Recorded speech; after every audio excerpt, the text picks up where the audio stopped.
Hello everyone, welcome to the second part of this series. In this video, we will take a look at the civil disobedience movement, its factors, objectives, progress, impact, and the roundtable conferences. The civil disobedience movement began in 1930 and ended in the year 1934. The main factors that led to this movement were the Simon Commission and the Nehru Report. The Simon Commission was sent by Britishers. It was an all India commission which aimed at finding reasons for creating new constitutional reforms in India. Since there were no Indians in this, it was considered an insult to India. This enraged the masses, and hence, everywhere the Simon Commission people had entered, they were boycotted, and all the events were banned as well. The Nehru Report was created by Jawaharlal Nehru. This was done because there was no major action done by the Britishers to give back control of India to the Indians themselves.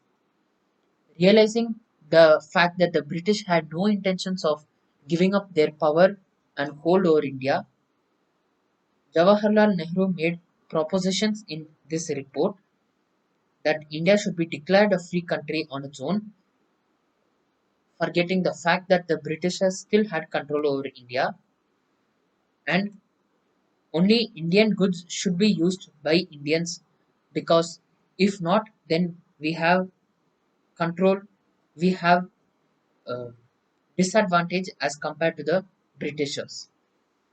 Another famous activity that took place in the civil disobedience movement was the Dandi March by Mahatma Gandhi. This was done from Sabarmati Ashram. This movement or march was done by Mahatma Gandhi because he wanted to defy the salt laws that was imposed in India.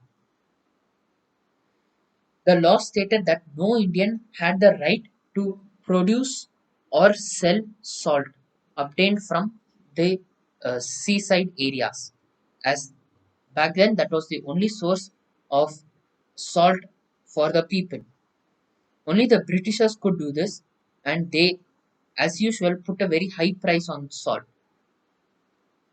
Gandhiji wanted to show that the people of India had right to produce their own salt, and more than 5,000 people had joined Gandhiji over the course to Dandi. Though at Dandi many people were hit by Lathi charge, the movement was a huge success, and Indians gained more confidence to fight against the British movement. Some of the programs in the civil disobedience movement include, as before, the defiance of salt laws, boycotting of liquor, boycotting of British goods and services, and non-payment of taxes and revenues. All the taxes and revenues that was paid by the Indians to the British were directly sent to England or Britain and were not used here, also known as the drain theory. Since none of the money invested by the Indians was used for Indian welfare, the famous leaders of the nationalist movement decided that it was wrong to support this evil doing any further, and hence this was a major part of the civil disobedience movement. The civil disobedience movement made major progress in including the majority of population in India. It reached all corners of India. The major places were northwest and northeast. In the northwest, the famous Khan Abdul Ghaffar Khan, who was also known as the Frontier Gandhi, formed the famous association Khudai Khidmatgars, also known as Servants of God.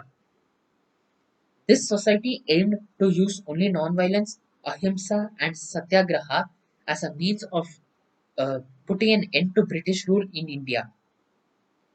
In the northeast India, Rani Gaidiliu, who was 13 years old at the time, responded to Gandhiji's message and promoted non-violence as well as satyagraha in her regions.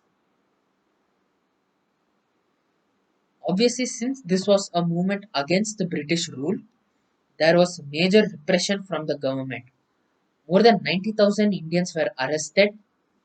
Many satyagrahis had their land rights as well as property uh, ex- uh, confiscated by the British. There were many riots all over the country, and many people were also killed in the process. This was done so that the British can instill fear in the people and prevent them from making another major uprising. With this, Gandhiji had ended the civil disobedience movement because there was a lot of violence that had begun, and he was a strong supporter of ahimsa. Just like the non cooperation movement, the civil disobedience movement made a huge impact in India. It made people understand the significance and the power or potential of non-violence. It popularized new propaganda for spreading Gandhiji's messages. There was the Prabhat ferries, in which men and women went around singing songs on satyagraha, non-violence, and much more. There was the Vanara and Manjari Sena, which were armies of small boys and girls to inculcate nationalist feeling. And there was the Patrikas by the educated people, which were written works used to spread the message of ahimsa and non-cooperation with the British. Two very famous people who supported the civil disobedience movement were Birla and Harijan Sevak Singh. There was women empowerment. Women were allowed to come out of their houses as well as participate in political affairs. The patriotic fervor was spread more than ever before, and the base of the nationalist struggle was widened drastically. After this, there came the roundtable conferences to which Gandhiji as well as the Congress were invited. The roundtable conferences were held to come to a conclusion on what to do on the affairs of India. In the first roundtable conference, majority of the Congress as well as Mahatma Gandhi were attendees, but the result was not appreciated.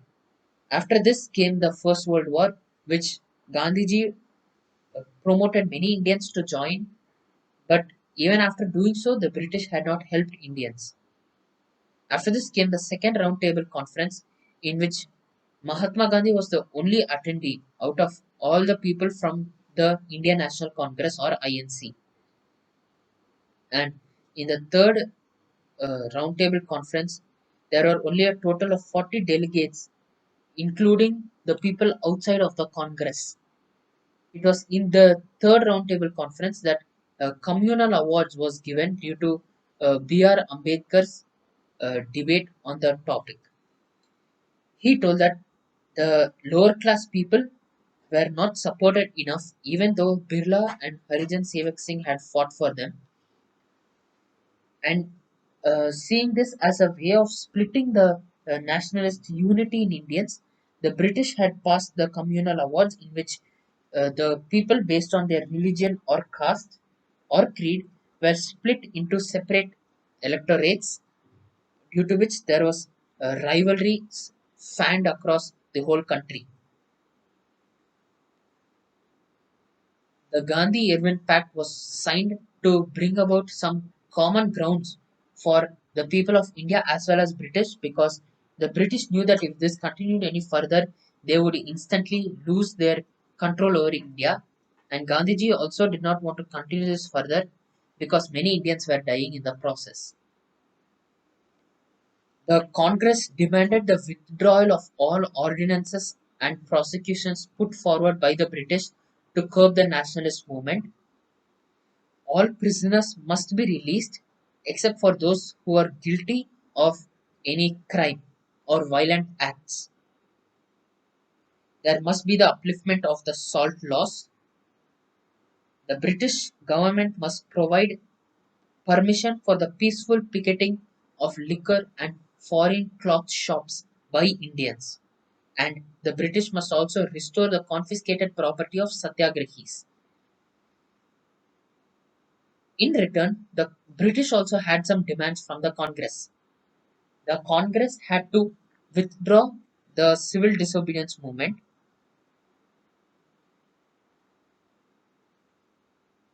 The Congress had to ensure that there was not much uprising or violent acts against the Britishers, and the Congress must also pay a small fine for their uprising and the fact that they have agitated the people against the British government.